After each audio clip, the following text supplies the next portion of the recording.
بسم اللہ الرحمن الرحیم۔ صرف 5 منٹ کا مدرسہ قرآن و حدیث کی روشنی میں 244واں دن 4 رمضان المبارک۔ نمبر 1، اسلامی تاریخ۔ حضرت ابراہیم علیہ السلام۔ حضرت ابراہیم علیہ السلام عراق میں بابل کے مقام پر ایک بت پرست قوم میں پیدا ہوئے۔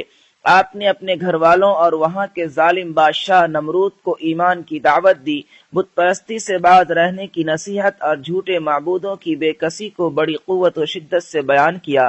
جب وہ اپنے بتوں کی توہین برداشت نہ کر سکے تو نمرود اور اس کی قوم نے آپ کو آگ میں ڈال دیا، مگر اللہ تعالیٰ نے آگ کو حضرت ابراہیم علیہ السلام کے لیے امن و سلامتی کے ساتھ ٹھنڈا کر دیا اور وہ زندہ سلامت آگ میں رہے۔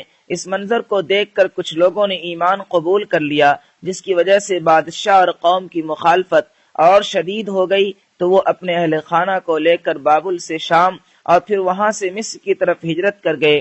اللہ تعالیٰ نے قربانیوں اور آزمائشوں میں کامیاب ہونے پر آپ کو خلیل اللہ کا لقب عطا فرمایا۔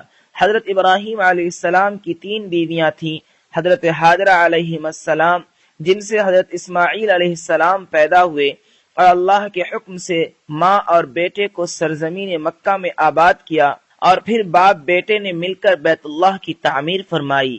نمبر 2، حضرت سارہ، جن سے حضرت اسحاق علیہ السلام پیدا ہوئے اور انہی کی اولاد سے بنی اسرائیل کے انبیاء کا سلسلہ شروع ہوا۔ نمبر 3، حضرت قطورہ، جن سے مدین پیدا ہوئے اور انہی کے نام پر بسنے والی قوم مدین اور ایکا کے نام سے مشہور ہوئی۔ حضرت ابراہیم علیہ السلام کو ابو الانبیاء یعنی نبیوں کا باپ اسی لیے کہا جاتا ہے کہ بعد میں آنے والے تمام انبیاء آپ ہی کی نسل میں پیدا ہوئے۔ نمبر 2، حضور صلی اللہ علیہ وسلم کا معجزہ، درخت اور پہاڑ کا سلام کرنا۔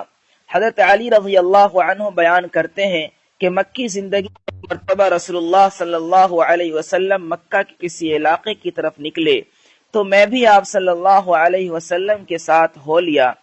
چنانچہ میں نے دیکھا کہ راستے میں جس درخت اور پہاڑ کے قریب سے گزرتے وہ رسول اللہ صلی اللہ علیہ وسلم سے عرض کرتا، السلام علیکہ یا رسول اللہ۔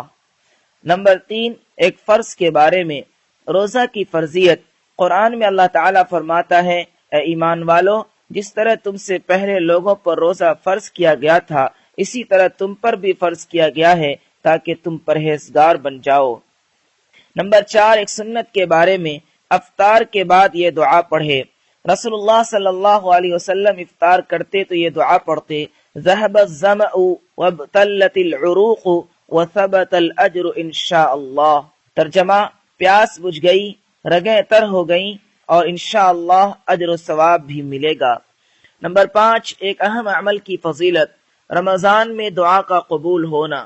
رسول اللہ صلی اللہ علیہ وسلم نے فرمایا، رمضان المبارک کی ہر دن و رات میں اللہ کے ہاں سے جہنم کے قیدی چھوڑے جاتے ہیں اور ہر مسلمان کے لیے ہر دن و رات میں ایک دعا ضرور قبول ہوتی ہے۔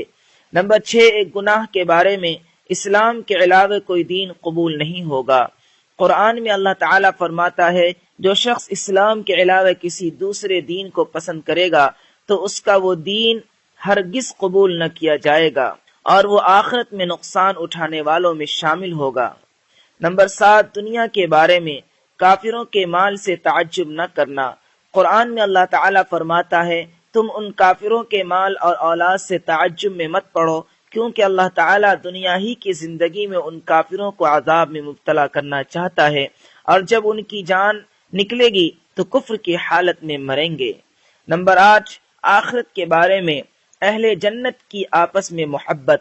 رسول اللہ صلی اللہ علیہ وسلم نے فرمایا، جنت میں سب سے پہلے داخل ہونے والی جماعت کی شکل و صورت 14ویں رات کے چاند کی طرح چمکدار ہوگی، اور ان کے بعد آنے والے لوگوں کی شکل و صورت چمکدار ستاروں کی طرح روشن ہوں گی۔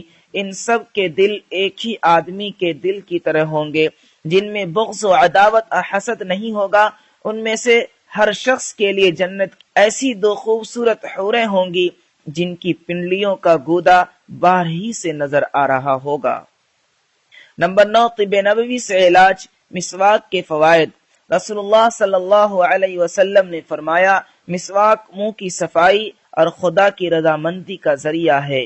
خلاصہ، علامہ ابن قیم رحمۃ اللہ علیہ مسواک کے فوائد میں لکھتے ہیں، یہ دانتوں میں چمک پیدا کرتی ہے، مسوڑوں میں مضبوطی پیدا کرتی ہے اور منہ کی بدبو ختم ہو جاتی ہے، دماغ پاک و صاف ہو جاتا ہے، یہ بلغم کو کاٹتی ہے، نگاہ کو تیز اور آواز کو صاف کرتی ہے۔ نمبر 10، نبی صلی اللہ علیہ وسلم کی نصیحت۔ رسول اللہ صلی اللہ علیہ وسلم نے فرمایا، تم اگر کسی کو برائی کرتے دیکھو تو اپنے ہاتھ سے روکو، اگر ہاتھ سے نہ روک سکو تو زبان سے روکو، اور اگر زبان سے بھی نہ روک سکو تو اپنے دل میں برا سمجھو، اور یہ ایمان کا سب سے کمزور درجہ ہے۔